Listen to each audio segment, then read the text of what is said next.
Olá, muito boa tarde para você que acompanha o Facebook do Povo Online. Eu sou Ítalo Coriolano e nesta segunda-feira nós estamos no ar com mais um Live Política, dando continuidade à série de entrevistas com os candidatos ao governo do Estado. E hoje a gente recebe o candidato do PSDB ao Palácio da Abolição, General Teófilo. General, muito boa tarde e seja bem-vindo ao Jornal Povo. Boa tarde, Ítalo. Boa tarde a todos os ouvintes, teleouvintes desse programa de grande audiência, que é o Povo Online. E estamos aqui para bater esse papo e discutir com vocês os nossos projetos de governo. Candidato, eu queria começar um pouco falando sobre a sua biografia. O senhor tem uma longa trajetória dentro do Exército e, de repente, envereda para o mundo da política a convite do senador e ex-governador Tasso Gereissati. O que motivou o senhor a entrar nessa disputa, que não é uma disputa fácil, o que leva o senhor a tentar chegar ao comando do Palácio da Abolição?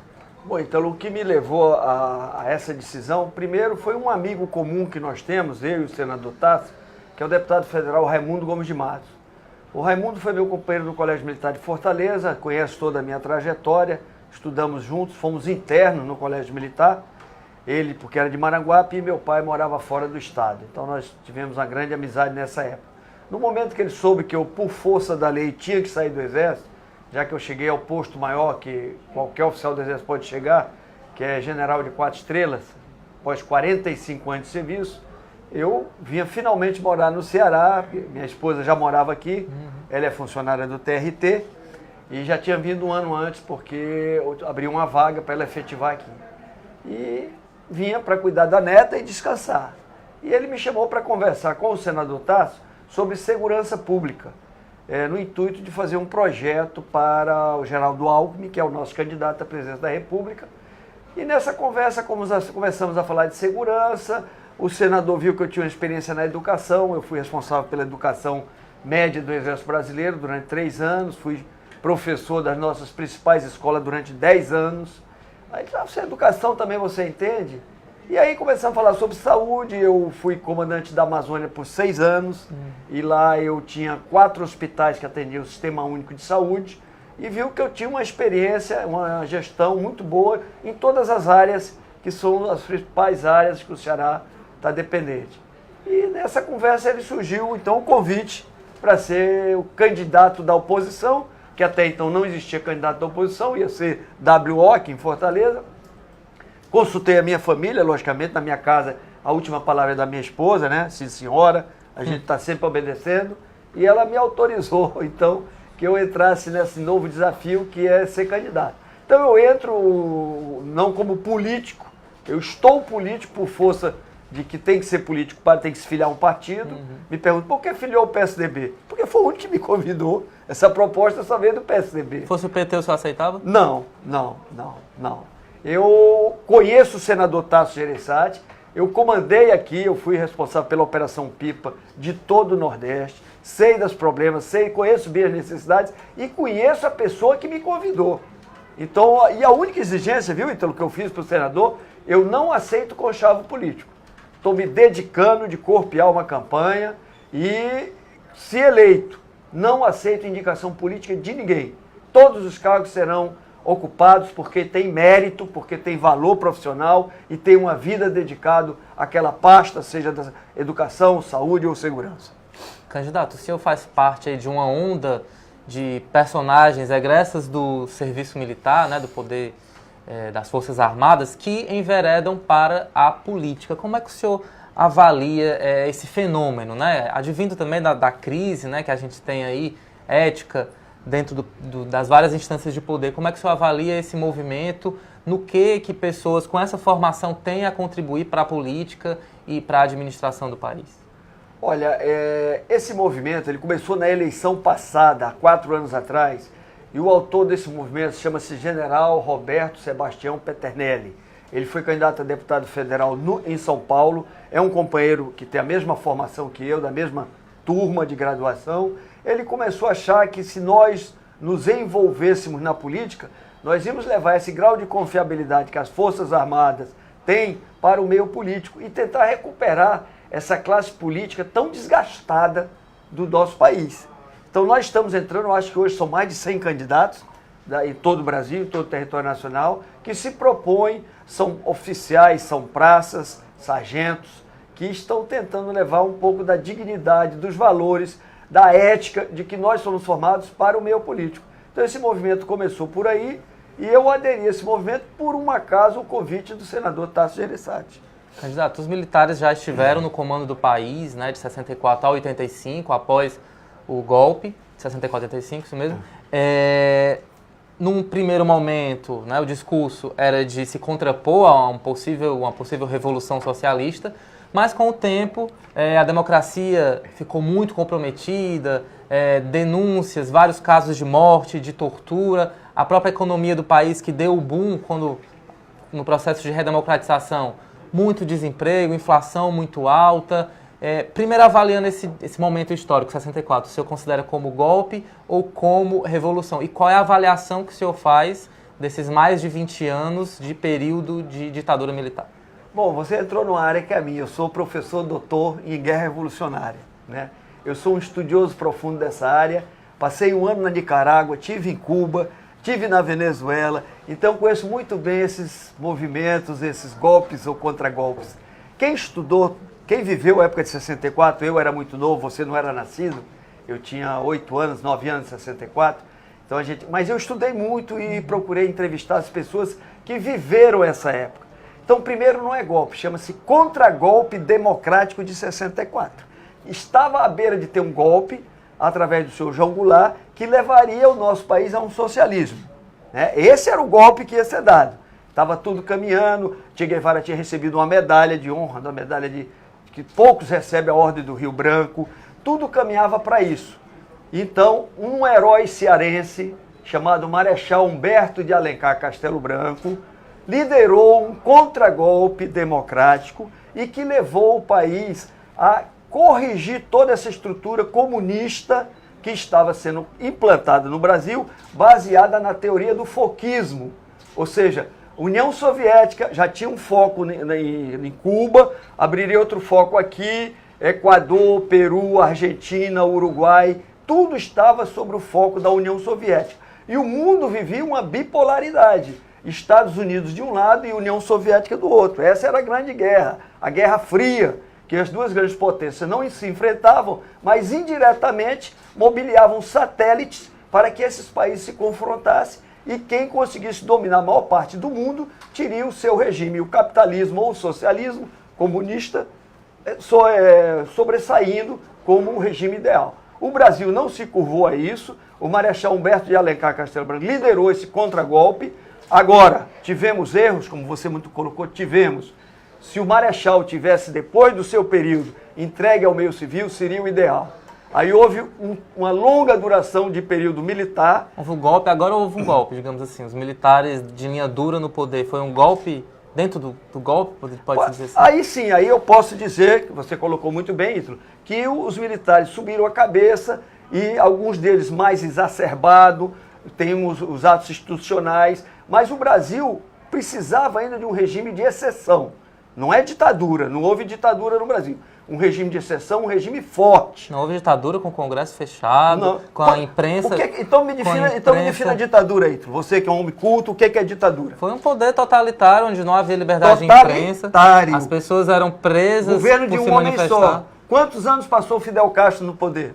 Você sabe? Décadas no poder. 54 anos. É ditadura? Sim. É. Né?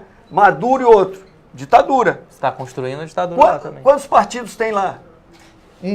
Quantos partidos tinham aqui? 2, né? 2. Então, é um regime de exceção. Bom, isso são os que o livro de história diz. Eu estudei. Então, eu tenho essa cultura. Houve um regime de exceção? Com certeza houve. Houve. Né? E é o que o povo está querendo agora. Engraçado que eles querem que a gente tenha intervenção federal até no nosso estado. Eu sou contra, hein? Eu sou contra, inclusive, a do Rio de Janeiro. Eu fui contra, porque eu acho que nós estamos democraticamente maduros para resolver esse problema, cada governo resolvendo o seu problema. Polícia Militar na rua, órgão de segurança pública na rua. Exército não foi feito para isso. Exército foi feito para defender o país de uma invasão externa, e não aqui dentro. E hoje o Exército é o posto Ipiranga. É vacina, chama o Exército. É eleição, chama o Exército. É garantia da lei e da ordem, chama o Exército. É construção de estradas, chama o Exército. E cadê a sociedade? Então a gente fica mesmo preocupado com isso. Então, porque a sociedade é que está querendo um regime de exceção. Então, só para eu compreender, mesmo com torturas, prisões, repressão, censura à imprensa durante esses mais de 20 anos, o senhor a possibilidade de as pessoas não votarem, mesmo com tudo isso, o senhor acha que não houve ditadura no país? Não houve ditadura. Você falou em torturas, prisão. Diz a Comissão Nacional da Verdade que houve, né, Ítalo? E o soldado Mário Cossel Filho, você conhece? Que morreu de sentinela, ele estava como você, um jovem, servindo ao exército, um carro-bomba preparado por terroristas que hoje estão na presidência da República, explodiu na guarda de São Paulo, matando o nosso soldado. E o tenente Martins, que morreu, coronhadas pelo capitão Lamarca, o herói da guerrilha. E o major Martinez, que morreu. E o Cabo Rosa, que morreu no combate. Havia uma resistência, né? Então os dois lados estavam numa luta. Mas é uma comparação suja, difícil. Uma guerra suja. O exército tem muito mais poder, tem muito mais força em comparação a esses, enfim. Mas você é muito melhor do que eu, estudou que é guerra irregular, uma guerra assimétrica, uma guerra que hoje acontece no mundo inteiro.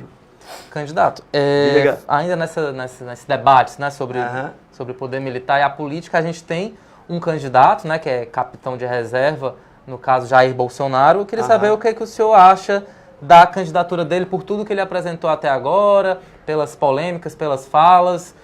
Qual a avaliação que o senhor faz da candidatura de Jair Bolsonaro? Olha, eu não tenho assim, uma opinião sobre o Jair Bolsonaro, porque ele saiu do Exército muito cedo, ele não completou nem 10 anos no Exército.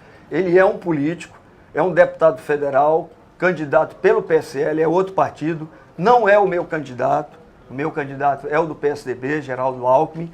Esse eu posso responder, com toda certeza. O Bolsonaro eu desconheço, nunca acompanhei ele politicamente. Até abril desse ano eu era militar do Exército, eu comandava toda a logística do Exército. Trabalhei aí fora há muitos anos também, na pacificação do Haiti, na Nicarágua 1 ano, como eu já falei a você, na Colômbia também 6 meses, aprendendo com a guerrilha da Colômbia. Então a minha formação é mais militar. O senhor não acompanhou todas essas frases aí dele que foram interpretadas como preconceituosas, racistas, homofóbicas? Sim, isso é o que a imprensa noticiou, a gente todos acompanham, né? Essa é a opinião do candidato. Eu acho que dentro de uma democracia ele tem a opinião dele, o PT tem outra opinião, o PSOL também. Faz parte da sociedade. Se ele fosse do PSDB, o senhor votaria nele? Se ele fosse tucano? Se ele fosse o meu candidato, eu votaria nele, até por coerência. Eu acho que a gente tem que levar dignidade à política. Não posso eu ser do PSDB, como nós estamos vendo, e defender um outro candidato de outro partido. Eu acho isso uma coerência muito grande, que é o que nós estamos vendo do outro lado, né? Uma das principais bandeiras do candidato Jair Bolsonaro é a liberação do porte de armas aqui no Brasil. O senhor é a favor ou contra? Olha, eu comandei o Comando Logístico do Exército Brasileiro, onde existe uma diretoria chamada Diretoria de Fiscalização de Produtos Controlados.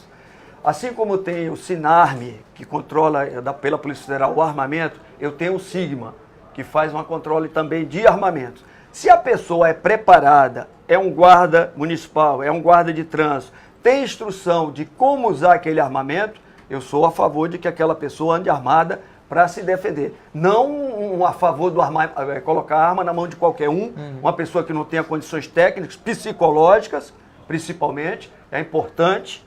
Tá? Aí eu advogo de que essa pessoa possa andar armada.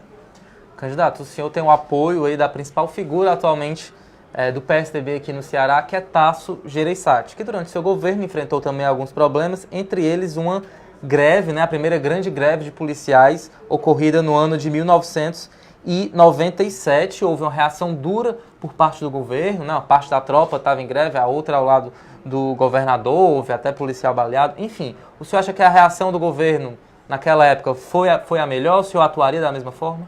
Olha, contra greves policiais? Eu não acompanhei a Bem-Apar. Em 97 eu estava de professor do nosso curso de pós-doutorado na Escola de Comando do Estado-Maior do Exército no Rio de Janeiro. As minhas preocupações eram outras, mas eu advogo que você tem que negociar. A negociação é a alma de tudo. Negociar com a polícia, negociar com os representantes de classe, com os sindicatos e procurar, através da negociação, chegar a uma conciliação e que seja melhor para ambas as partes. Candidato, agora eu queria falar um pouco sobre o seu programa de governo, dei uma lida nele, né? E basicamente ele funciona assim: as coisas boas aumentar 50%, o que é ruim diminuir. 50% também, pela metade. Eu vou começar Não é assim não. Pelo número de homicídios. Depende da coisa. Algumas coisas eu falei 50%, outras coisas eu falei dobrar, outras coisas eu falei reduzir. 50% você pegou só a taxa de homicídio. Mas tem outras coisas também, por exemplo, reduzir 50% da miséria do Estado, aumentar 50% a cobertura do esgoto.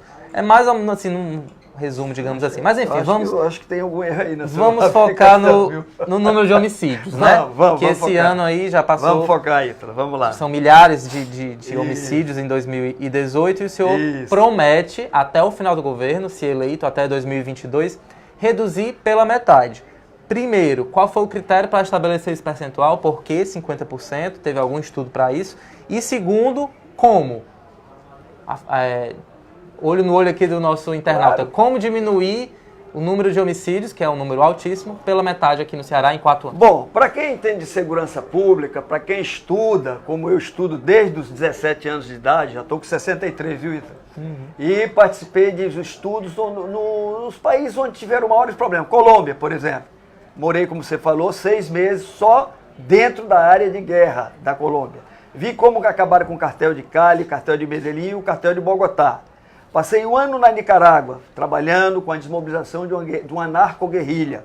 Trabalhei no Haiti 14 anos, pacificando um país externo. Participei de todas as operações de garantia da lei e da ordem no Rio. Então, fiscalizando o Complexo do Alemão, o Complexo da Maré, Rio 92, participei de Copa do Mundo, Olimpíadas, curso de contra-terrorismo, né, Monte Rey, na Califórnia. Então, eu acho que eu tenho um certo conhecimento nessa área. E na Europa também, participei da Iugoslávia e alguns países na África também. O que abastece a violência aqui chama-se droga, no estado do Ceará. Aí, a droga que abastece São Paulo, Sul e Sudeste, ela vem do Paraguai e vem da Bolívia. E o ponto nevrálgico lá chama-se a Tríplice Fronteira Foz do Iguaçu. E o comando, o primeiro comando da capital, que é a organização criminosa que lidera esse, cuja terceira maior filial do Brasil reside em Fortaleza, não recebe a droga daí. Ele recebe de outro local, que eu também morei 6 anos na Amazônia, cuja a matriz chama-se Família do Norte e tem uma sucursal dentro de Fortaleza. Essa droga vem pelos Solimões, Foz do Amazonas, atravessa o litoral do Pará, Maranhão, Piauí e chega no Ceará. E chega por onde? Por Canoa Quebrada, Jericoacoara, Capuí, Aracati, Camusim. Você sabe quantos barcos patrulheiros nós temos nesse litoral aqui? Nenhum. Nem Polícia Federal, nem Polícia Militar, nem Marinha de Guerra do Brasil, ninguém. Então esses barcos adentro, grandes iates estrangeiros, só você ir a Jericoacoara, Canoa Quebrada, você vê que lá a droga é direto. Inclusive, o nosso Fernandinho Beiramar está preso no Presídio de Segurança Máxima em Mossoró. E toda a família dele ocupou Icapuí. Toda ali é tudo ocupado por Icapuí. Como é que eu sei disso? Porque eu trabalho com inteligência há 45 anos. Então eu já sabia que mesmo eu morando na Amazônia, o meu estado, o meu Ceará estava aqui. Todos os meus sobrinhos já foram assaltados, eu já fui assaltado. Às 10 horas da manhã, na Praia do Futuro caminhando, me levaram a aliança minha e da minha esposa. Então, como é que eu vou reforçar com a polícia ambiental? Eu não vou pedir ninguém das Forças Armadas. A polícia ambiental, a gente compra barcos patrulheiros, investe em fiscalização nos portos e aeroportos, que hoje são portas de entrada. Nós não temos um hub, o hub do turismo, nós temos o hub da droga. Então essa facilidade de as aeronaves ir ter um voo direto para Amsterdã, outro para Lisboa, é com droga. Saibam disso, eu estou falando de olho em vocês. Agora mesmo lá em Guarulhos, aprenderam malas e mais malas de droga dentro dos brinquedinhos, no Porto de Santos, tudo que eu falo, estão fazendo agora lá. Eu sou muito amigo do secretário de Segurança Magno, trabalho muito com a Polícia Militar de São Paulo, porque deu resultado. Conheço bem o trabalho dele lá. São Paulo, a maior cidade do Brasil, menor índice de criminalidade. Índice de primeiro mundo, 8 a cada 100 mil. Nós temos mais de 60 a cada 100 mil, índice de país em guerra. Então, essa fiscalização, melhorar, inteligência, que foi investimento zero do atual governo, inteligência integrada com os barões da droga. Lá com o pessoal do Família do Norte, saber o que está acontecendo em Manaus, por que tem gente presa no Maranhão, quais as ligações que se fazem, né? E também com o pessoal de São Paulo, do PCC. Porque a inteligência antecipa o crime. Ela vai evitar que haja o crime. Nós vamos chegar no colarinho branco. Quem é aquele político, aquele desembarcador, aquele militar que está facilitando a droga? E existe aqui, todos sabem. Existe uma conivência disso aí. Então, investigação, inteligência e, por último, tecnologia. Nós não usamos nada de tecnologia aqui. Aeronaves não tripuladas, sistema de monitoramento, sistema satelital, boletins, delegacias digitais. Alguém já ouviu falar em delegacia digital? Em lugar nenhum do mundo você tem que ir a fazer BO. Você faz BO no seu celular, no aplicativo. Depois você passa lá para assinar. Então, nada disso acontece no Ceará, nada disso. Então, eu acho que 50% eu fui benevolente. O que eu quero é erradicar. Mas os meus assessores não disseram dizer isso. Não deixaram dizer isso. O pé isso. mais no chão, né? Botaram o pé mais no chão. Bloqueador de celular, não se bota nos presídios. Botar preso para trabalhar. Por que preso não trabalha? Botar preso para trabalhar. E não vai ganhar por isso, não. Vai ter redução de pena, conforme a lei prescreve. Né? Então, acho que tem como fazer. Candidato, o senhor fala de uma atuação que não vai depender do senhor, porque, enfim, tem os outros estados, tem que ter uma articulação com os outros estados. Aqui, principalmente em Fortaleza, a gente tem uma guerra muito grande entre as facções, né? Comando Vermelho, GDE, enfim, são várias. Como atuar especificamente em relação a elas que vêm expulsando moradores de suas residências, impedindo crianças de ir à escola, fora, né, todos os assassinatos que acontecem aí ao longo dos últimos anos, todo ano só aumentando. Como enfrentar especificamente essa disputa entre eles por território que está provocando tantas mortes aqui no Ceará? Por que o crime organizado se estabeleceu e hoje Fortaleza é a 7ª capital mais violenta do mundo? O crime organizado diz quem entra ou quem não entra na comunidade, coloca avisos, tira o capacete, baixa o vidro e acontece tudo isso. Porque falta autoridade, o governo é frouxo, então falta autoridade. Tem que se botar autoridade no meio disso. E o exemplo é o governador tem que estar na frente. Se há uma chacina, o governador tem que ir lá, olhar por que houve aquilo, junto com o pessoal da segurança, coisa que não acontece em Fortaleza. Por que São Paulo tem essa segurança? Porque eles estão lá presentes, estão acabando com o crime organizado. Apesar do PCC ter um efetivo enorme, mas o número de homicídios é bem menor do que o nosso. Então, como lidar com as facções criminosas? Primeiro é retirar o oxigênio dela, que é a droga. Sem droga elas não vão trabalhar. E se o Estado aqui começa a tornar o Ceará, o que eu digo, uma ilha de segurança, o bandido naturalmente vai para um Estado onde isso não seja tão forte, que é o que acontece agora. Então vem todo. Você vai olhar aqui, olha a quantidade de colombiano que tem hoje em Fortaleza. Olha a quantidade de venezuelano, de haitiano, de africano que tem hoje em Fortaleza. Olha a quantidade de gente que vem de fora para aliciar os nossos jovens que estão sem emprego, que estão sem estudar para o crime organizado.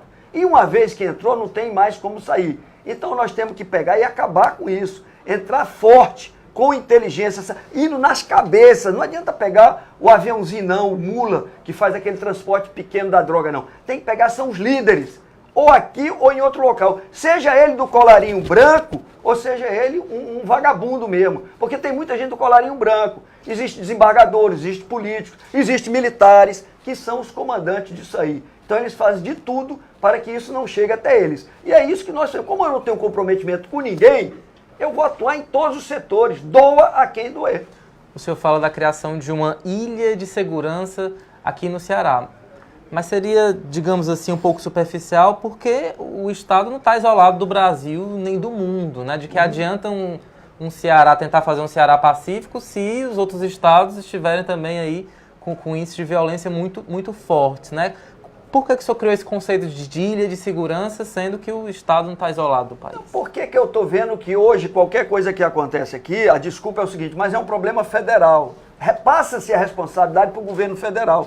É isso que eu não quero, eu quero assumir o problema. Porque se você tem São Paulo, Santa Catarina, o Paraná, com boas, como ilhas de segurança, por que eu não posso ser o Ceará uma ilha de segurança? Eu vou voltar a ter turista, eu vou ter estudantes, voltar a ter a nossa cultura. Então, porque ele se sente bem vindo para cá, porque é um estado seguro. Independente que o Rio Grande do Norte esteja com alto grau de violência, Pernambuco e outros estados aqui que são os nossos limites, estejam com problema. Mas o meu estado tem que estar com os índices dentro da normalidade, índices de países do primeiro mundo. Qual seria o seu perfil ideal de secretário da Segurança? A gente já teve policial federal, sociólogo, enfim, tentou-se de tudo, mas o problema não é resolvido de fato, né? Qual o perfil ideal que o senhor acha para ser secretário de Segurança aqui no Ceará? Eu acho um militar com a mesma formação que eu tive. Já tem alguém em mente? Não, assim? não tenho, mas um militar com a mesma formação que eu tive. Secretário não, candidato, outra proposta sua já na área da saúde, é acabar com as filas nos corredores dos hospitais em até 18 meses. Olha aí, viu? Não é 50%. Pronto, aqui já é acabar, não é nem metade, é acabar, né? Acabar com as filas. Isso. E o senhor propõe, por exemplo, compra de vagas em hospitais filantrópicos e particulares, sendo que atualmente até nos hospitais particulares quem vai fica esperando aí horas para ser atendido, falta vaga também.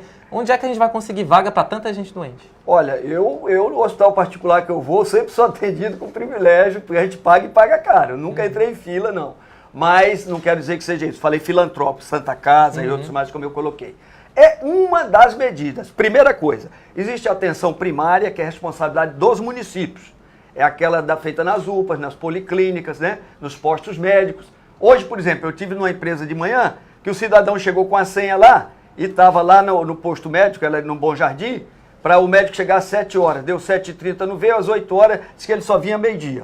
Então isso aí não pode acontecer. Eu tenho que entrar num convênio com os prefeitos para que eles façam a atenção primária rigorosamente em dia e rigorosamente os médicos cumpram os horários.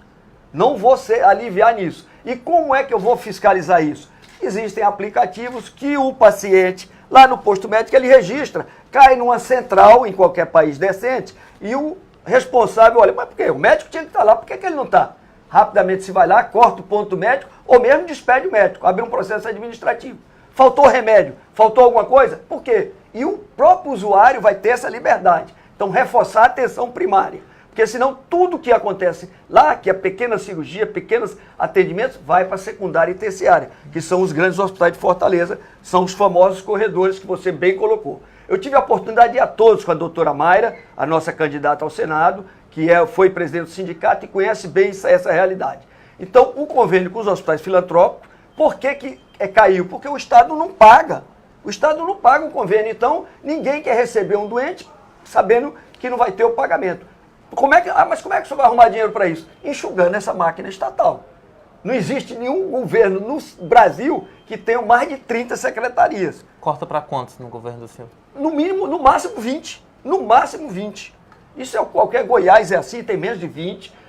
Os outros estados todos trabalham com isso. Mas vocês imaginem 24 partidos ganhando essa eleição, como é que vai ter que criar tanta secretaria para atender a tanta gente? Eu imagino que não vai ser fácil. Candidato, agora falando de educação, o senhor também promete dobrar o número de matrículas no ensino médio que é o maior gargalo realmente da educação aqui no estado. E o senhor cria até um programa chamado Opção de Escolha, um programa que vai dar a pais e alunos possibilidade de comprar vagas no ensino médio dentro da rede privada. Agora uma dúvida, como é que os pais que não têm dinheiro, né, tem que botar o filho na escola pública, vai conseguir comprar uma vaga na instituição privada? Explica pra gente. Isso é um voucher tipo do que acontece com a saúde. A gente compra vaga em hospitais privados, é o Estado que vai bancar. Então foi um é o Estado que vai bancar, entendeu? O Estado vai bancar isso numa determinada política, como se fosse o FIES. Há um financiamento e depois que a criança vai se formando, ela vai pagando aos poucos, bem pouquinho, o que o Estado emprestou para ela. É um FIES estadual. É um FIES estadual. Tá? Agora, o que há hoje em dia, não precisa construir nada, precisa gestão do que nós temos. Tem escolas com quebradas, as carteiras quebradas, sem ar-condicionado, então nós temos que ter um padrão mínimo de escola. Quando eu falei, até fui mal interpretado, que eu queria dar um padrão militar de ensino às escolas estaduais, aí já veio gente dizendo que eu ia militarizar o ensino. Não vou militarizar o ensino, não. Tá? Eu vou dar um padrão. Por quê? Porque os melhores colégios aqui quais são? O da polícia e o do bombeiro.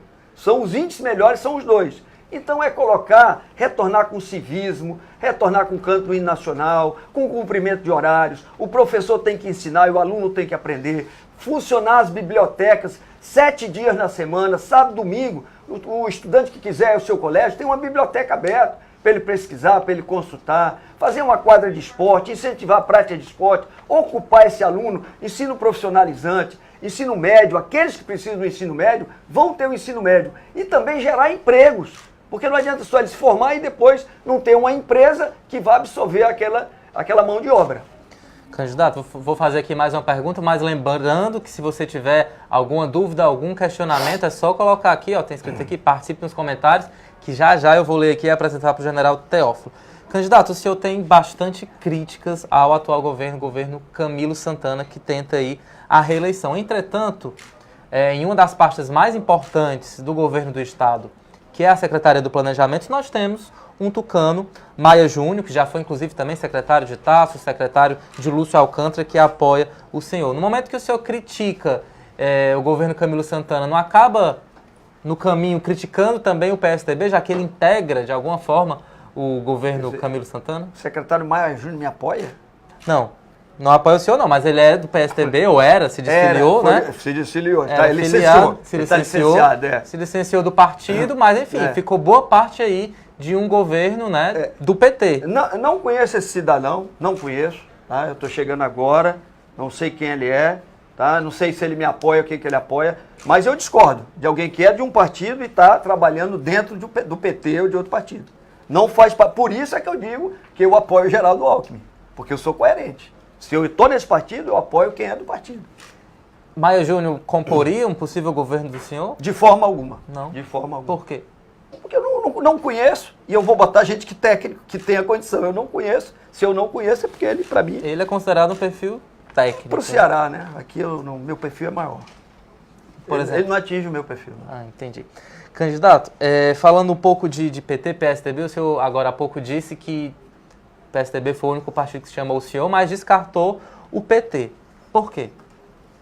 Por que eu descartei o PT? Sim, porque o senhor não aceitaria um convite do PT, por exemplo, para ser candidato? Porque eu não comungo dos ideais do PT. Eu só posso ir para alguma coisa que eu comungo dos ideais. O Partido dos Trabalhadores, nunca fui do PT, nunca votei PT. Não seria agora, depois na reserva, me aposentei. Vou votar no PT. O que o diferencia do partido, por exemplo? Assim, toda a ideologia, todo o conhecimento, essa libertinagem, essa falta de ética, de moral, de civismo, que eles implantaram no nosso país, quebraram o nosso país. Né? Mas você acha que o PSDB também, em alguns momentos, não acaba se aproximando um pouco do PT? Por exemplo, nós temos o próprio Geraldo Alckmin, investigado na Lava Jato, Paulo Preto, José Serra, nós temos também a prisão de Eduardo Azeredo, né, que é de Minas Gerais.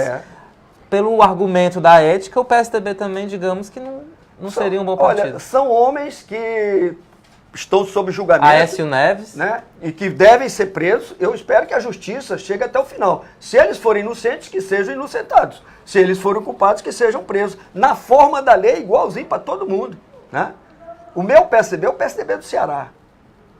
PSDB de... É esse que eu conheço. Sabe? Nós não temos militância política. Nós militares... E eu faço bem claro, não é polícia militar, é forças armadas. É proibido a gente entrar em política. Eu tenho 2 filhos que são oficiais do Exército, que nem aos meus comícios podem ir, nem campanha nenhuma. Porque é uma lei, é uma regra nossa. Forças armadas, polícia militar é diferente. Então nós somos apolíticos e eu acho que tem que manter as forças armadas assim. Candidato, tem gente já aqui me cobrando, me puxando a orelha porque eu não estou lendo aqui os comentários, mas eu vou ler agora, gente. Por exemplo, Paulo Bernardo diz que não apoia o Bolsonaro, mas segue as mesmas linhas mestras dele. Qual é a linha mestra dele? Eu queria que ele me dissesse. Qual é a linha mestra do Bolsonaro? Porque eu não sei. A Célia Maria afirma aqui, parabéns, eu voto na pessoa, não no partido. Marcelo Mourão afirmando que a educação está uma verdadeira anarquia, e Anne Cavalcante parabenizando as suas propostas, que são concretas e alcançáveis. Já o Alexander Barroso disse que o senhor quer privatizar o ensino médio. Eu? Por conta da proposta das bolsas, do FIES estadual. De maneira alguma, acho que houve um mal entendido aí. Eu quero fortalecer o ensino médio do Estado. Por mim, até acabava as cotas. O ensino médio público seria melhor do que o privado. Se nós tivéssemos decência, se formássemos bem os professores, se cobrassemos dos professores, fizesse teste que não fosse maquiado, né? Porque depois eu posso falar sobre os PAES para vocês. A Célia Maria lembra que antigamente tinham bolsas particulares. Perfeito. O Gilberto Santos parabeniza aqui o senhor. O Ceará precisa de um governo sério e diz que vai com o general. O Ítalo Bonfim lembra que Goiás tem um governo desastroso que mantém o mesmo grupo com fisiologismo e força da máquina no poder. Quem? O Ítalo Bonfim comenta aqui com o senhor. O governo de Goiás mantém o mesmo grupo no poder com fisiologismo e força da máquina. Não conheço. Candidato, qual a sua proposta para a cultura do Estado? Quem pergunta aqui é o Ricardo Sérgio. Obrigado, Sérgio, pela sua pergunta. Excelente pergunta. Isso é prioridade, porque cultura nós estamos perdendo. Eu fui recentemente a uma festa do Pau da Bandeira, lá na região do Cariri, e que uma comunidade chamada Serra da Betânia.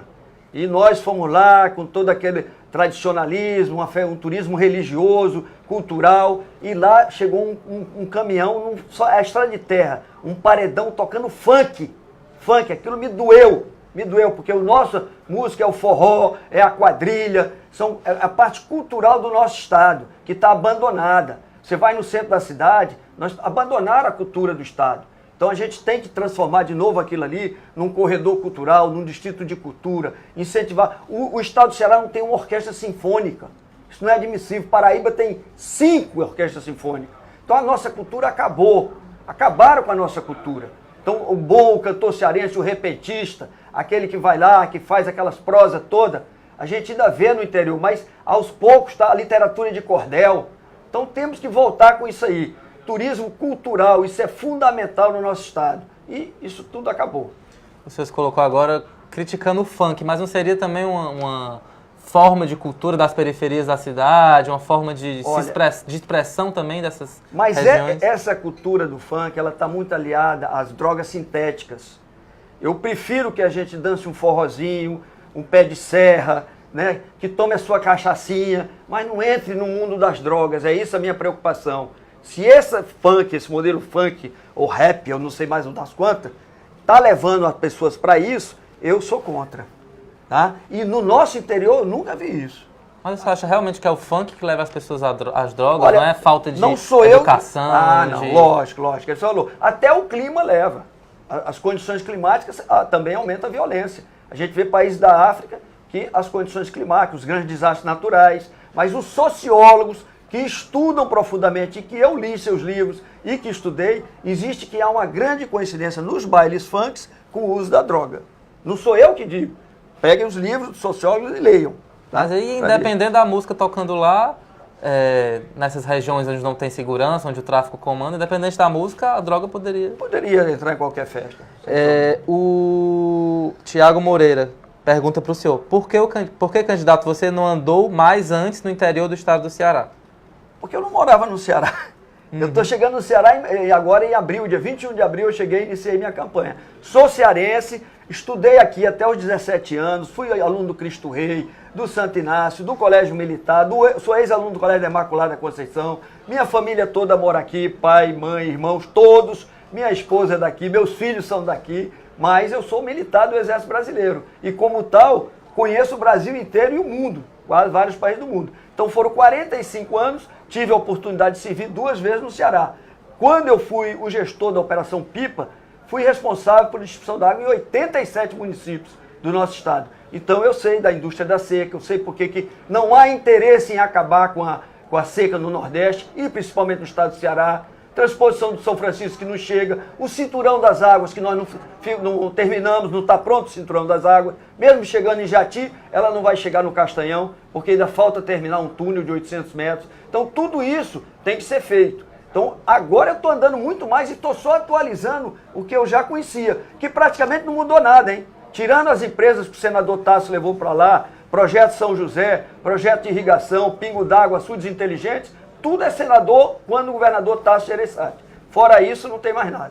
O Elvis Lemos pede aqui para lembrar que o senhor, nessa primeira pesquisa Ibope para governo do estado, chegou a 4% das intenções de voto. Camilo Santana tem 64, 14 vezes mais intenções de voto que o senhor. A questão é possível virar esse placar até o próximo dia 7 de outubro? Obrigado, Ítalo. A pergunta é muito boa, gostei muito, excelente pergunta. Primeiro é o seguinte, a pesquisa é confiável? O Ibope é de quem? Qual é o partido que domina o Ibope? Qual é a família que controla o Ibope?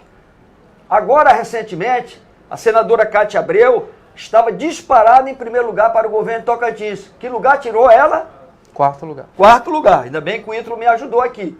Então, primeiro, eu questiono. Até porque o senador vem acompanhando com pesquisas particulares dele, como outras pessoas. E não está dando isso. Eu já estou nos 2 dígitos. Então, eu não confio primeiro nessa daí. E outra coisa eu digo, o cavalo paraguaio normalmente é assim. Ele sai com muito arranque e ele cansa no meio da corrida. Então nós estamos começando agora a maratona da campanha. A campanha foi liberada agora. Vamos para a televisão, vamos para o rádio, vamos viajar ao interior. Disposição não me falta, inteligência não me falta, conhecimento não me falta, honradez também não me falta, ética profissional. Então eu não tenho um telhado de vidro. Agora muitos outros têm. Candidato, Manelito Mourão afirma que o Tasso é que era para ter sido o candidato. O senhor vê muito isso nas ruas? A gente acompanhou alguns atos e o pessoal diz, se fosse o Tasso eu votava, enfim. O senhor vê muito isso de pessoas... Concordo com o Manelito, está coberto de razão. Senador Tasso é um ícone, vejo nas ruas. Galeguinho do Zóio Azul, devia ser você o candidato. O senador, não fui eu que pedi não, pessoal. Deveria ser o senador, eu concordo com ele, até eu estaria em casa muito mais tranquilo. Foi o senador que me convidou e disse que dava o aval em tudo que ele pensa, ele transmitiu para mim. O que for possível, nós vamos realizar da mesma maneira. Tiago Moreira, como o senhor vai melhorar a fiscalização nas estradas do Ceará se a própria polícia é corrupta, segundo ele aqui? Exatamente, melhorando a formação dos nossos militares. Eu não diria que toda a polícia é corrupta. Existe corrupção dentro de todas as instituições do nosso país, inclusive do Exército Brasileiro. Existe. É uma pequena porcela, são as laranjas podres que tem que ser retiradas. Agora, não se admite querer aumentar muito o efetivo da polícia e formar um soldado com 4 meses, do quais um é de estágio.